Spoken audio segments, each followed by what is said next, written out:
रे गुलाल वाजवा रे नगारे, त्रैलोक्याचे स्वामी आज धर्तीवर आले.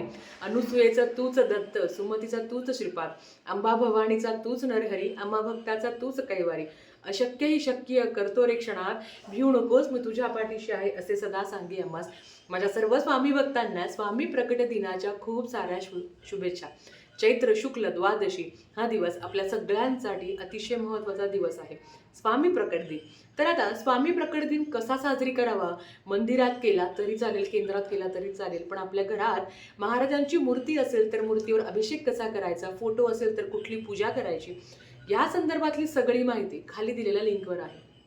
माझ्या प्रोफाईलच्या खाली तुम्हाला जो त्रिकोण दिसेल तिथे जाऊन फक्त क्लिक करा, म्हणजेच तुम्हाला सगळा सविस्तर व्हिडिओ बघायला मिळेल. अजून एक सांगावं असं वाटतं, ह्या दिवशी दानाला खूप जास्त महत्त्व आहे. अक्कलकोटला किंवा कुठल्याही मंदिरात केंद्रात जाऊन तुम्ही यथाशक्ती दान करू शकता. ज्यांना अक्कलकोटमध्ये दान करायची इच्छा असेल किंवा पाणी वाटप ही जी काही छोटीशी संकल्पना आपण घेऊन आलो आहोत, तर ज्यांना ह्या पाणी वाटपमध्ये अगदी 1 रुपयाचं दान जरी करायचं असेल तरी तुम्हाला इथे नंबर फ्लॅश होत असेल, त्यांना संपर्क साधावा आणि आपल्याकडनं फुल न फुलाची पाकळी महाराजांसाठी आणि प्रगट दिनाला काहीही मागू नका, फक्त महाराजांसाठी सेवा करा आणि त्यांना कृतज्ञता व्यक्त करा की महाराज तुम्ही आहोत म्हणून आम्ही आहे. धन्यवाद. श्री स्वामी समर्थ.